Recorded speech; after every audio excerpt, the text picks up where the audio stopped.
Welcome, everyone, to the B2B Influence Spotlight on Industry Game Changers podcast. I'm your host, Paula Chiocchi. And today we're fortunate enough to have Laura Patterson. She is the president at VisionEdge Marketing out of Austin, Texas. Welcome today, Laura. Thank you for having me, Paula. I'm excited to be here and hopefully share some insights that will be valuable to your community. Oh, I'm sure I know you will. Laura, you've changed customer centricity throughout your career, from working at Motorola to founding VisionEdge Marketing. What does a truly customer-centric growth strategy look like in today's B2B environment from your perspective? Yeah, no doubt that we're all trying to figure out how to grow. And I truly believe that if you have a customer-centric growth strategy, which is intentional and purposeful, which is just the opposite of just of random acts and being opportunistic, then you'll be more successful. And what that really truly means is that every decision that you're making in your company, not just marketing, not just sales, but every major decision as a business leader, as an owner, as a member of the C-suite, it is made through the lens of how you're going to deliver measurable customer value. Because if you can deliver customer value, you'll create business value. And it seems so obvious, but it actually is pretty challenging because you have to start by operationalizing customer centricity. So, like, for example, I see, and you probably do too, Paula, with the customers that you work with. All of a sudden they come up with an idea. Let's offer this incentive program for customers, or let's offer this special offer for prospective new customers, which we were not going to offer to our existing customers. So you have these offers that you come up with whenever you come up with them, but they haven't really necessarily been tied to the strategy or thought through what are the implications going to be to the rest of our customer base or to the people that have to serve and deliver that product or to the customer call center or anything like that. So you have to break down those silos to make sure that everybody understands how they're going to create customer value and avoid those random acts. Well, and I think the bigger the company, that's probably harder to do. Yeah, Tie that's them all true. together. Yeah. And the more important it is. And the more important it is. One of the things that kind of annoys me is when a company comes out with, we're going to give this all to all the new customers. But what about the customers you've been a customer for 10 years, you don't give anything to the existing customer? I always found that a little bit annoying as a customer. I imagine you're not alone. I Yeah. find that annoying too. So that's two of us. And I would suspect that people listening to us today would probably agree. They find that annoying. They've been giving loyalty to this organization, and all of a sudden, what are they? Chopped liver? Yeah. Let's just get the new customer. What's this? It's less expensive to keep a customer than it is to get a new one. That's Right. what they think. Yeah. You've trademarked your circle of traction offering model that outlines four game changers for growth. Which of those do B2B organizations most often overlook, and what are the consequences? Good. I love this question. So if we think about customer centricity just for a moment longer, it's going to be really important because circle of attraction is all about being customer centric. As a way of doing business, then everything you do, all your processes, all your outcomes, and all your measures get directly tied to customer outcomes, right? Mhm. Not just internal activity. So the circle of traction is talks about measurement all the way through. Like, how are you going to know that you're moving forward, right?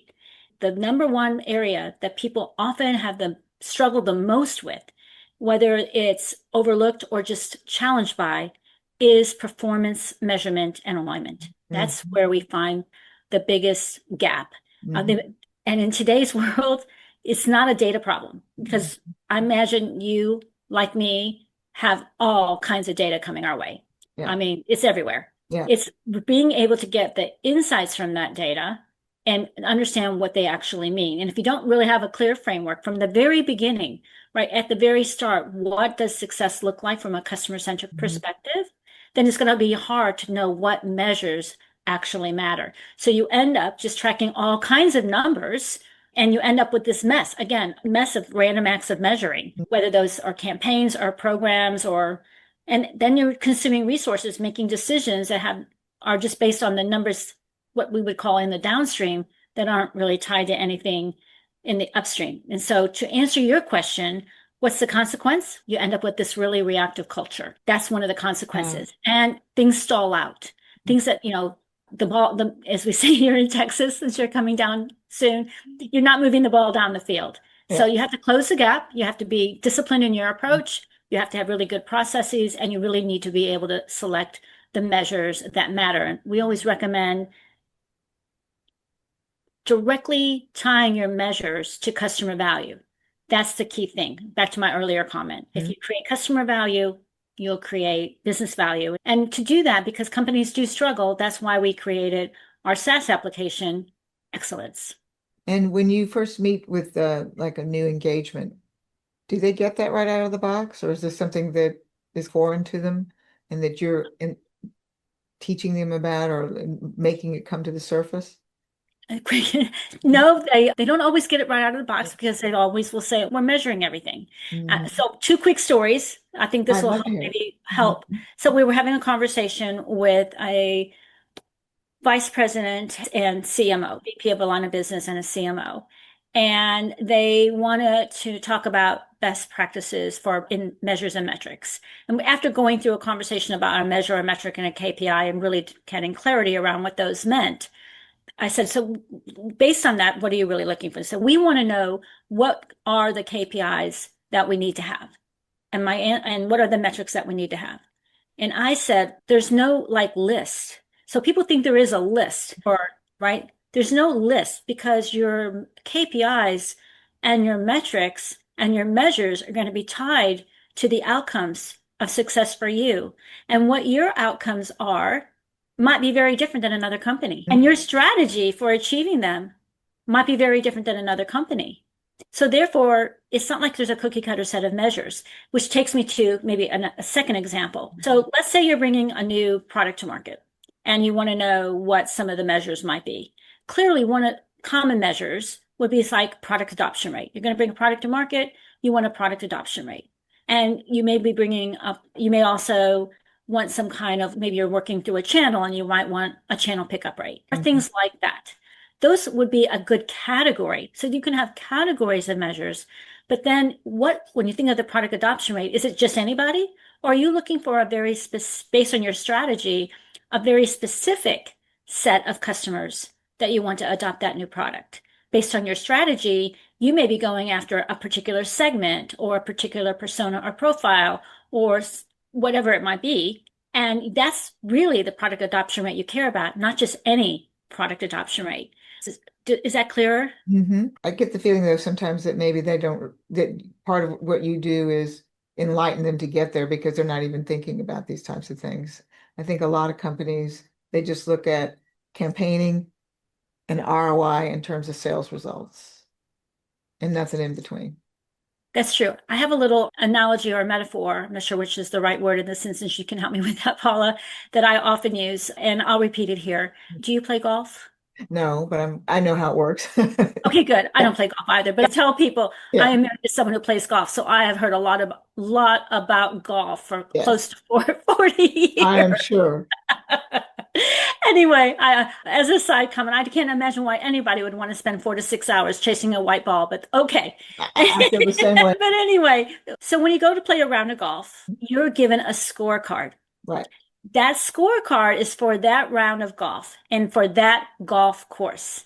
It tells you what the par should be by hole, it tells you what the slope is, all these Polish. information, right? Mhm. And you're then tracking how you're performing against those targets and how you are performing against your competitors if you're playing with others, which Right. my husband loves to play with others, and they do the little gambling thing. Yeah, of course. That's very common. So this is a scorecard. That's like setting up a campaign. You Mhm. set up a campaign for that round, and there you have performance targets, what's really good. You're looking at it compared to benchmarks against what others have done for similar types of campaigns, maybe what you've done based on the past, that would be your handicap. Mhm. Exactly right. Yeah, for sure. Right.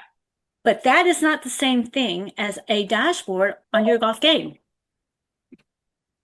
Sorry. No So worries. think about it this way.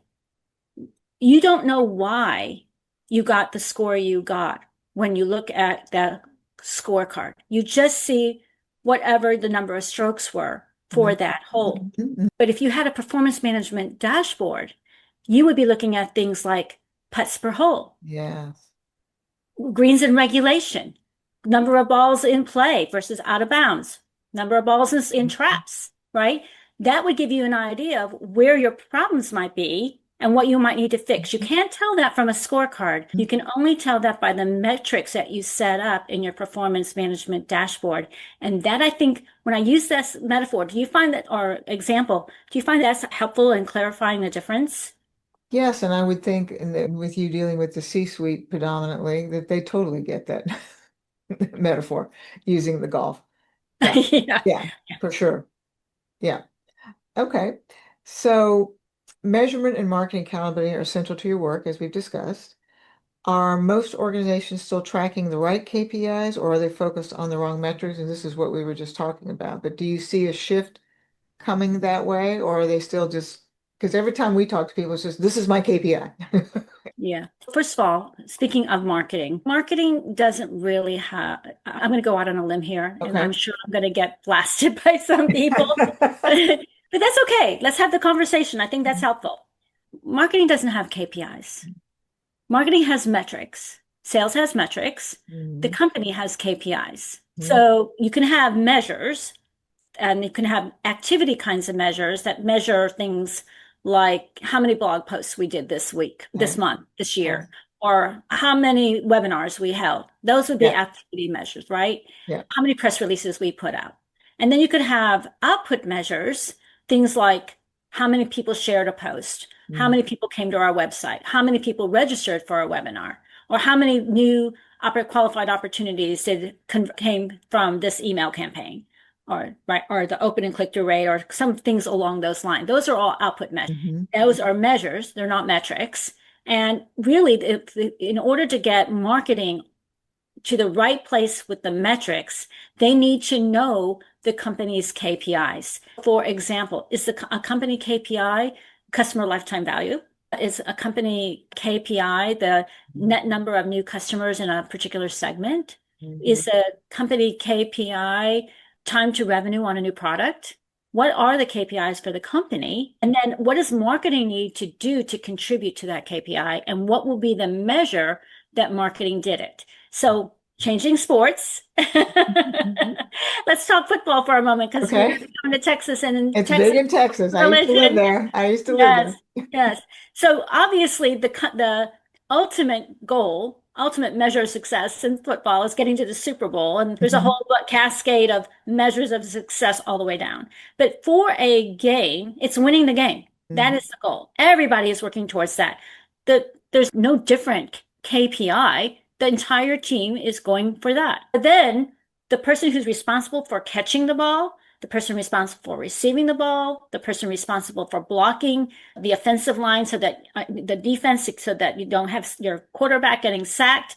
These are all indicators or metrics, fumbling, all metrics for Mhm. those positions, just like in a company. And all of those metrics are linked to the ability to move the ball down the field and get X number of first downs again and again to get and cross the goal line. And do you feel that marketing and sales, where do they fit in terms of establishing the metrics, and or do they even communicate?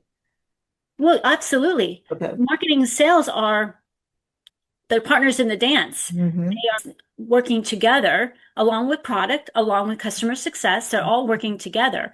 They all have to be aligned to win the game. They're all, whether one's the quarterback and one's the receiver, and if whatever role they're playing on the field, they're all having to work together. And if they don't work together and they fall apart, then the other team is gonna win.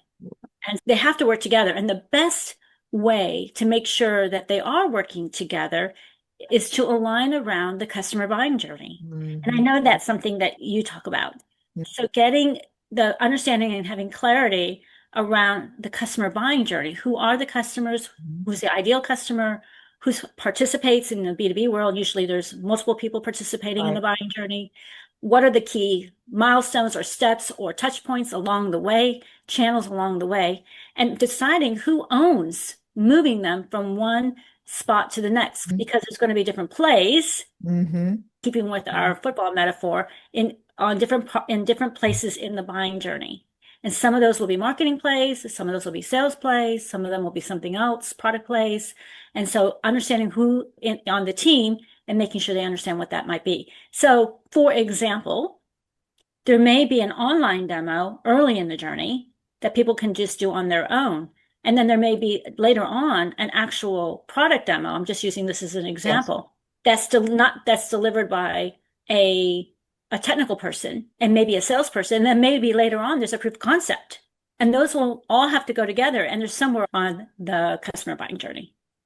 Uh, I hope that was helpful. Yes, it is. Because I read, and I also read recently, Laura, that 72% of the buyers now are millennials, and they really don't want to talk right out of the gate.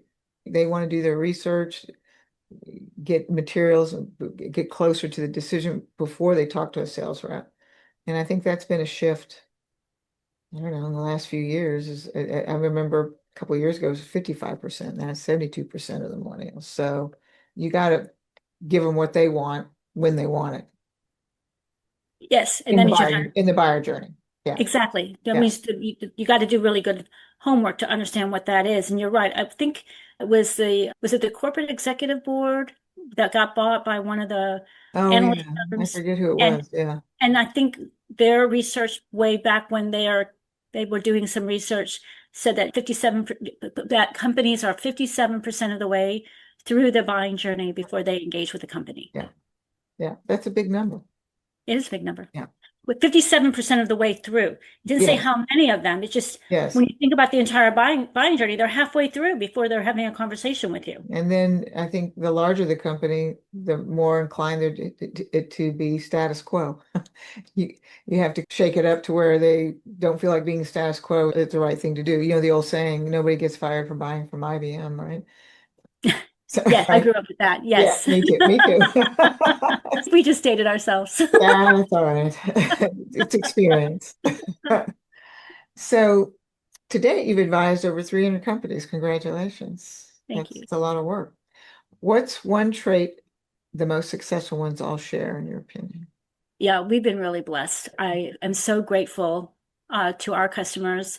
VisionEdge Marketing founded in 1999, and we've been through a lot of ups and downs. I know you can relate, Mhm. business cycles and Yeah, everything, and 9/11, yeah, dot-com bust, yeah, recessions, yeah. changes in administration and policies. So I am just so grateful to our customers. And I do think they have some things in common. They all have demonstrated intentional discipline Mhm. and relentless focus on delivering customer value. They Mhm. get it. I Okay. think that is a really delineating factor. They also understand that they have to have the right measures in place and they may not know what they are. They believe in having real data, not just guessing, and Mhm. not just going to some AI and asking it, but actually getting real data from their customers, not and from their market, and doing that kind of research as opposed to sticking something into the latest AI tool and trying to get something played out from that. So those are some things they have in common. I think they are really good at collaborating across the organization. The leaders are. They understand that it is teamwork. They do align a lot of their incentives, internal incentives around customer outcomes. So Okay. it's not about what you achieved inside marketing alone, or as sales, but what did you do did we win the game? Did we win? They learn, they're good learners, they're fast learners, they are learning organizations. And then lastly, are as passionate as I am about eliminating disconnected initiatives, random acts. Most of our customers are not just floating in a sea of money. I know that I haven't met any of them anyway No, that I don't know any that are either. So if Paula, if you do, will you please will let I me know? point them your way? So our customers are Yeah. feeling judicious about their Yeah. budgets and they want to Yes. be able to allocate their resources Yes. accordingly. And they really can't afford just to do a lot. Not that they won't do experiments. They Mhm. do experiments, but they just can't do random disconnected acts at a whim because that will get in the way of what they're trying to accomplish. Yeah, I felt like even in the last few years that tightening up on the budgets and what they're willing to spend money on, what they're not willing to spend money on has gotten even tighter. Yes, I feel the same. So are you incorporating AI and things that you're doing, or what is your opinion on how fast the AI is coming and how it would affect business?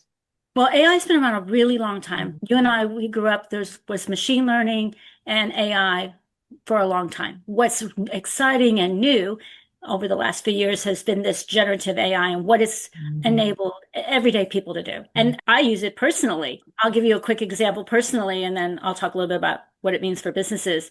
But my mom, who's 88, has fatty liver, but she doesn't Okay. drink and she's not overweight, which are the most Wow. common reasons why you That's would have very fatty liver. unusual. Right? Yes, exactly. So we've had a bunch of tests done and Mhm. nobody can figure out what's causing it. And you don't want it to go on too long because it can be life-threatening. Okay. And so I took all of her prescriptions because she's 88 and she's on a variety of medications, and I put them into Perplexity Okay. and said, Perplexity, here are these medications. Which of these have a high propensity for causing fatty liver or liver damage? And it went through every single one and did the analysis and sent it back to me. It would have taken me hours and hours Hours. to do that. Yeah. It did it in 5 minutes. And did you And find identi one? and found identified Oh, wow. six of her medications that are known have data connected to liver damage. Okay. So now we'll have a conversation about which of those medications can we change out to something Yeah. that maybe have less damage, right? So we can take action. It's actionable data. Is it, or can we get rid of them altogether? Or what is their purpose? I don't know the purpose, but that is an example of, I think, of how everyday people can use generative AI. Now, I don't know how accurate or exactly right Perplexity is. So we'll go to talk to the doctor, not Mhm. automatically make decisions on our own and all of a sudden Mhm. throw those all away. We're going to have a real conversation with a real expert. I think Right. that's so I want you to keep that in mind as we're talking, as we go next, is that it's important to remember that there is a place for the human being and the expert once you use an AI. And I think that's sometimes lost. You think you have the answer and you just go off. When you don't have the answer yet, you have information and now you Mhm. can engage in a more meaningful, right? I can have a different kind of conversation with the doctor now than I probably would have had if I wasn't armed with that information. AI and automation, and they're not necessarily the same thing because I didn't automate anything in this example, but I definitely used AI. But we can also use AI to automate workflows. Mhm. They enable us to execute customer-centric strategies at scale and with greater precision. So Mhm. there's real merit to them. And we don't use AI for any customer work, but we do use AI for our work. Okay. For example, let's say we want to do social media posts. We have written all the content. I write all our content. We do not outsource that and we don't let AIs write it either. We Okay. write our content. But what's the harm after we've already written it of putting it in an AI that says, and say, can you give me a quick summary of each of these articles and make a recommendation for a social media post for Twitter or a long form post for LinkedIn? They're going to just take the content we generated and put a summary or something together. And it's going to do that in minutes. In But it minutes. will take Yeah. me or someone on my team much more than a few minutes. Yeah, for sure. So that is an example. And I think that's critical. So AI can be really helpful in identifying patterns, helping to look at some of the data, enable some personalization. But you have to remember to be careful because it will give you what you want. It will be an echo chamber. It will come back with confirmation bias. And it isn't going to necessarily give you the right tool. Here's an example. We had a customer come to us, wanted to do a customer survey. And we started going through what it would take to do a customer survey. And so they came back and said, we're just going to have ChatGPT make our survey. Okay. I said, ChatGPT, does it know what to ask you in order to get the survey properly created? Not that ChatGPT can't create a bunch of questions, but we have a whole methodology around how to Mhm. make sure that you're creating a survey that's going to get you what you want. But they went off and they did it. And then they Okay. came back, probably was about 6 weeks later, and said, maybe we do need some help with the survey construction. Did they actually use Okay. it? Did they actually use it and put it out there? I don't know what they did. I Oh, didn't okay. ask. I Okay. don't know. And I didn't want to put Okay. anybody on the spot. I said, Yeah. sure, happy to help. Yeah. Happy to help. When we went through our methodology, we created the Yeah. survey, we gave it to them, we went through the iterative process, and we actually fielded the survey for them, and they got very good information back. And then What they it came wanted. time to analyze that data. And Mhm. they said, we're just going to put that data in the AI, let it analyze the data and tell us what it means. And I said, great, but it might be able to do that. Again, if you know what you're doing with the AI, it might be able to do that. Lo and behold, about 3 weeks later, maybe we have a few more questions about what some of this might be. So I'm not Yeah. saying you shouldn't use No, AI. I totally agree with you. We use it, but there's also got to be the human element involved with it as well. Yes, Yeah. an expert. That goes back to my Yeah.